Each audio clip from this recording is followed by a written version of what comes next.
I'm Mike Linden, and welcome to my channel. Today, we're going to learn how to build this spooky ghost. It is a very simple build, and I think you're going to like it. Come, let's see how it's done. Alright, here are some of the components for this build. First of all, you're going to need some 2x4s. Right here I have two 2x4s that were actually cut to 12 inches long, and then I ripped this one in half to create two pieces for the side of the base. These happen to be pressure treated lumber. I use that because this is going to be the base of the ghost, and it's going to be sitting down on the ground where it could get wet, so I just wanted to protect the lumber a little bit and hopefully have it last a little longer. So these two components will go together kind of like that to form the bottom of the base, and then you've got another piece that's going to stand up like that that'll form the rest of the height of the ghost. This particular piece can be a 2x4 as well. I happen to have some old lumber off of a pallet that I tore apart, so I'm using that. In this case, it doesn't have to be exactly 2x4. You could probably use a 2x2 if you have that laying around. That'll work as well. You probably only want to make this about 36 inches max height because this base is kind of narrow and not real wide, so we don't want it to topple over or anything like that. In addition to the lumber, you do need some chicken wire. This will go on top of the base on the very top to form the head that the sheet that you will need will drape over top of it and kind of form the ghost itself. And then lastly, if we get some time or you're a little more ambitious, we're going to throw a fan in the inside of the ghost, and hopefully we can turn it on and have the sheet kind of jump out at anybody walking by to give a little bit of a scare. I don't have it right here right now, but we'll also need some material for circles for the eyes. There'll probably be some dark felt or something like that. We'll come to that a little bit later. Okay, let's go ahead and assemble the base. I've got the two side parts here, the 2x4s that were ripped in half. We'll put them on the side like this, and then I have two 2.5 inch deck screws. You can use any screws. It just needs to be long enough to go through the 2x4 into the base. We're just going to screw that into the side. I also pre-drilled the holes here for the screws to make it easier, and I marked on here where the center of the piece of wood is. Let's go ahead and drill that in.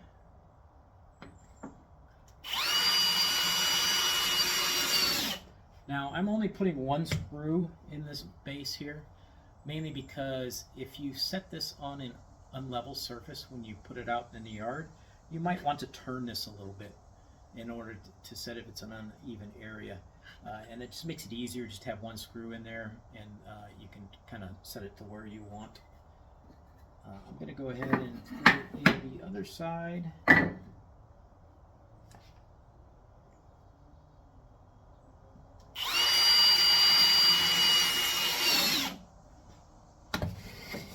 Alright, next I'm going to mount the piece here. I'm going to mark halfway along here, which should be 7.5 inches.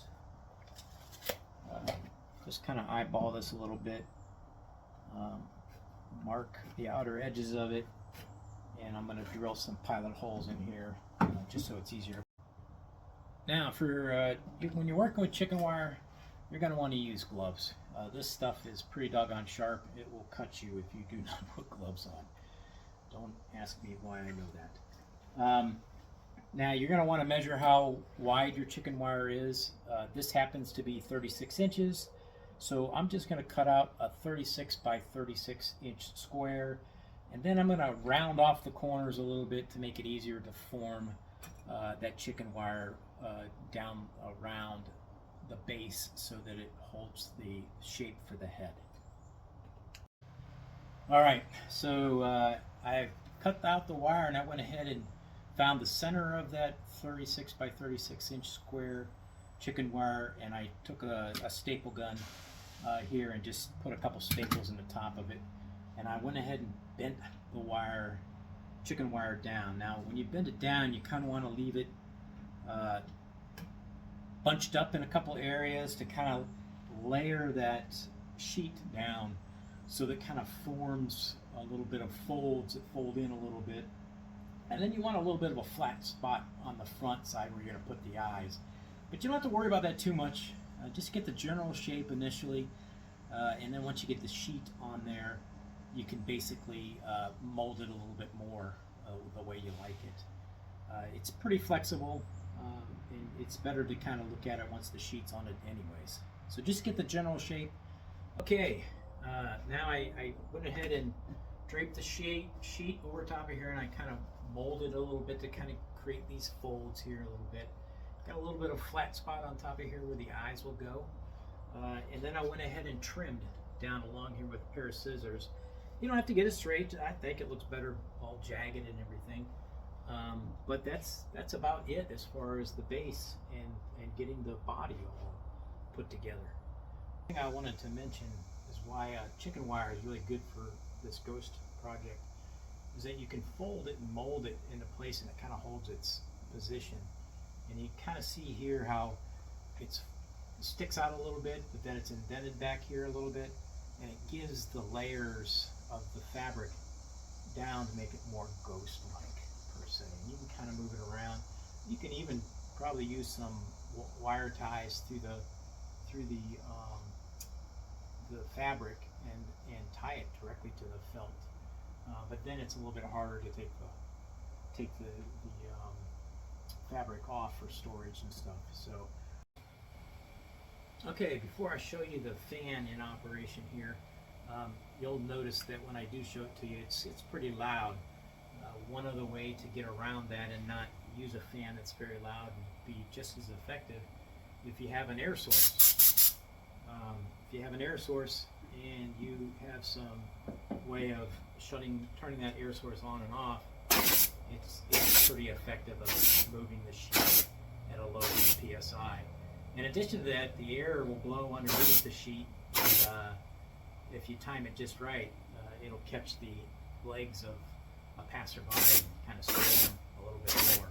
And it's not quite as loud. That's kind of nice. I have a fan just propped up inside of here. You can kind of see it right here. This is a 12-volt DC fan that I think I pulled out of an old desktop computer at one point. I just have it hardwired into a 12-volt adapter here just to give an idea how this works. One thing you have to be aware of though when you put this in here, obviously I don't have it mounted or anything, but I'll eventually mount it in here a little more permanently. Just wanted to test this out. You got to make sure the airflow has a way to get through the fan, obviously, and you got to make sure it won't suck in the sheet from the other side, because that would kind of suck. So I'm just going to hold it and pull this down, and we'll see how this works. Plug it in, and yes, the fan does make the sheet blow out and give it a little bit of life. So animation. It's more of an animatronic fan. It is quite loud. You can hear the fan pretty well. So I want to mask that with some kind of spooky ghost sounds with a speaker or something. Here is the ghost with a couple pair of eyes. It's just some black felt that I cut out in a kind of a oval shape. And then I also gave it some eyebrows. I attached it with just hot gluing it. It probably would have been better to sew it in place, but we'll see if the hot glue holds. If it doesn't, I'll probably just hand sew it in place. I wanted to show you here how I put the lights underneath the ghost sheet. I just screwed in 2 3-inch screws, one at the bottom and one at the top, and just strung the purple lights around and around and around. That's the simplest way to do it. This might be a little bit too much light, but it was kind of a long string, but it's what I had. So that's kind of how you do it. Pretty simple. Thanks for watching. I hope you enjoyed this. Give me a thumbs up and a like, and hopefully there'll be more videos to come.